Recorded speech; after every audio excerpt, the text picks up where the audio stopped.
Hello and welcome to this special Patreon episode.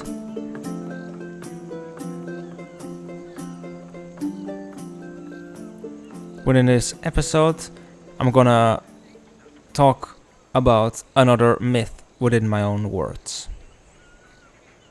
As I have pointed out earlier in the history of consciousness course, within episode 6, the Eleusinian Mysteries were a series of ancient Greek religious ceremonies held in honor of the goddess Demeter and her daughter Persephone, but also the Orphics revered Persephone. Within this video I will go into the Orphic Myth of Persephone. In ancient times, a tale unfolded in the realm of gods and mortals, weaving a story of love, betrayal, and divine intervention.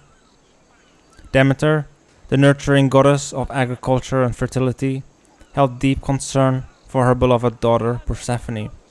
The young maiden possessed a beauty so unparalleled that Demeter feared she would attract danger and unwanted attention. To safeguard Persephone, Demeter devised a plan.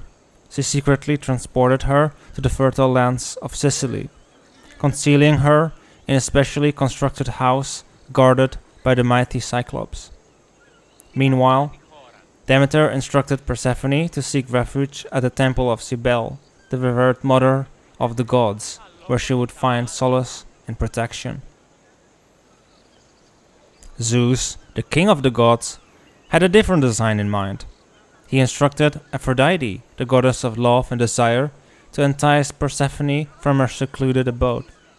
This was to enable Hades, the ruler of the underworld, to seize her and take her as his bride. To dispel any suspicions, Zeus commanded Athena, the embodiment of rationality and wisdom, and Artemis, the goddess of instinct and the wilderness, to accompany Aphrodite. The three goddesses arrived at the abode and discovered Persephone diligently working on a scarf for her mother. In her artistic creation, she had intricately embroidered the primordial chaos and the birth of the world. Athena represented the rational power of the soul, while Artemis embodied its instinctive nature. Both aspects became ensnared by the allurements of Aphrodite, whilst Persephone's web, displaying the beauty and diversity of the material world, symbolized the elusive traps through which the soul becomes entangled by the consuming mother. Under the influence of Aphrodite, Persephone became forgetful of her mother's commands and ventured forth from her retreat. Accompanied by Athena, Artemis, and a retinue of nymphs, Persephone found herself in a meadow of enchanting beauty, exuding intoxicating fragrances. Drawn to the cave of the nymphs, she began gathering flowers. In this idyllic setting, Persephone's dance caught the attention of Hades, who could not resist her charm.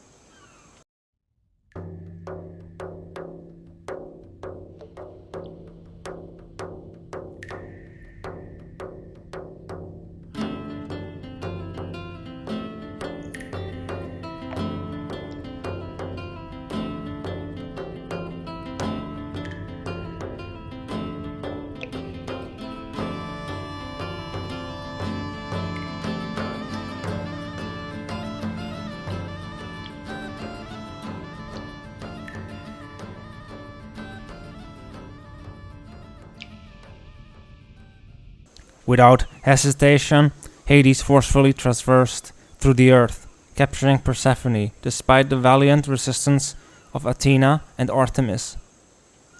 Zeus, representing the force of fate, forbade their attempts to save her. Hades carried Persephone through dense woods and across vast seas, eventually leading her into the depths of the underworld, a cavernous realm shrouded in darkness.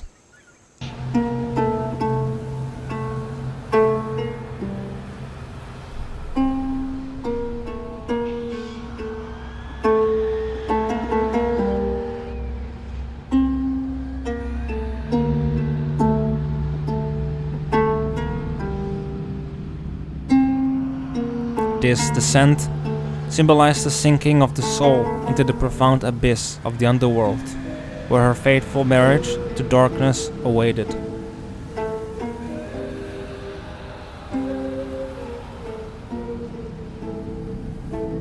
Meanwhile, Demeter, consumed by worry and grief, roamed the earth in search of her beloved daughter.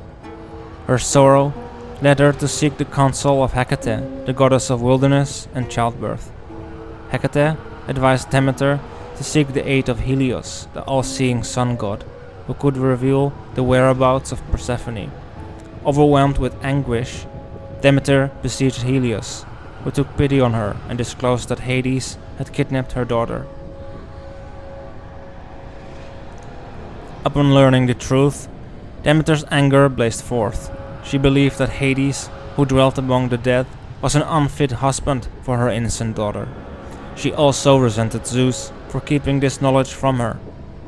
Filled with vengeance and grief, Demeter made a grave decision.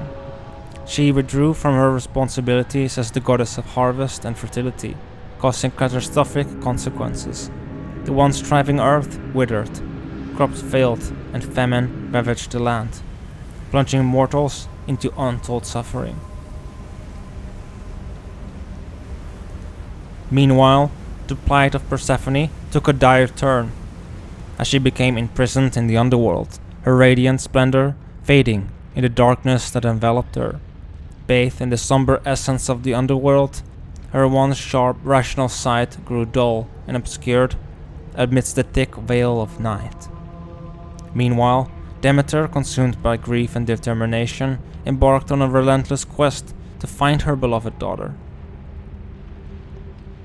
During her wanderings, Demeter arrived at the boundaries of Eleusis, a region inhabited by the Autochtones, a people said to have descended from the earth. Among them were Baubo and Triptolenus, Disaulus, Eubulus, and Eumorphus, the shepherd whose lineage would become renowned as the Umorpidea, bearers of sacred caduceae and participants in the sacred rites known as the Eleusinian Mysteries. I have fasted, I have drank the Kykion, I have taken out of the Sista, and placed what I have taken out into the Calatus, and alternately I have taken out the Calatus and put it into the Sista. The Kykion here is a drink made with barley grits and grated goat cheese and wine, where the Sista is a box or basket used by the ancients for various practical but also mystical purposes. Finally, the Calatus is a vase-shaped basket made from reeds or twigs used in ancient Greece. This drink is part of the initiation into the mysteries.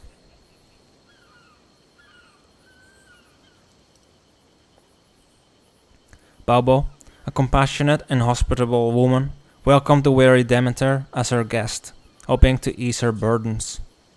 She entreated Demeter to attend to her physical needs, offering a potion to quench her thirst. However, Demeter, consumed by sorrow, initially rejected the kind gesture. Undeterred, Baubo persisted in her efforts to console the grieving goddess, refusing to be discouraged by Demeter's resistance. But in a surprising twist, Baubo uncovered herself, revealing her body to Demeter and eliciting a burst of laughter from the sorrowful goddess. At last, Demeter allowed herself to be refreshed by the potion she had previously declined. Reinvigorated, Demeter pressed on with her search. Hercules, wielding his mighty club, assumed a defensive stance against the forces of Hades, ready to confront their violence. Eventually, even Zeus himself extended his hand in support, compelled by the cries of hungry people and the appeals of the other deities who heard their anguish. Zeus intervened and compelled Hades to release Persephone. However, Hades, reluctant to part with Persephone completely, devised a clever scheme. Before her departure, he tricked her into consuming pomegranate seeds, thereby binding her to the underworld. Hermes, the messenger of the gods, was dispatched to retrieve her. Yet, because she had tasted the food of the underworld, Persephone was destined to spend a portion of each year there, specifically during the winter months, while the remaining part of the year would be spent with the gods above. While Hermes journeyed into the depths of the underworld, it actually was Hecate, the goddess of witchcraft and magic, who ultimately rescued Persephone. Emerging as if ascending a staircase from a cleft in the earth, Persephone was guided by Hecate, who held 2 torches, while Hermes stood nearby. They led her to the enthroned Demeter near Eleusis, reuniting mother and daughter in a poignant moment of joy and relief. Grateful for the return of Persephone, the Eleusinians constructed a temple near the spring of Callichorus in her honor. Demeter, in her wisdom, established the Eleusinian Mysteries, enigmatic rituals and ceremonies that held profound significance and offered a path to spiritual enlightenment. The mysteries became a testament to the enduring bond between Demeter and Persephone, as well as a reminder of the cyclical nature of life and the promise of renewal. Finally, I want to end this video with an Orphic hymn to Hecate. Hecate, Einodia, Trioditis, lovely dame of earthly watery and celestial frame, sepulchral in a saffron veil arrayed, pleased with dark ghosts that wander through the shade. Perseus, solitary goddess, hail, the world's key-bearer, never doomed to fail. In a stag's rejoicing, huntress nightly seen, and drawn by bulls, unconquerable queen. Leader, nymph, nurse, on mountains wandering, hear the suppliants who with holy rite thy power revere, and to the herdsman with a favoring mind draw near.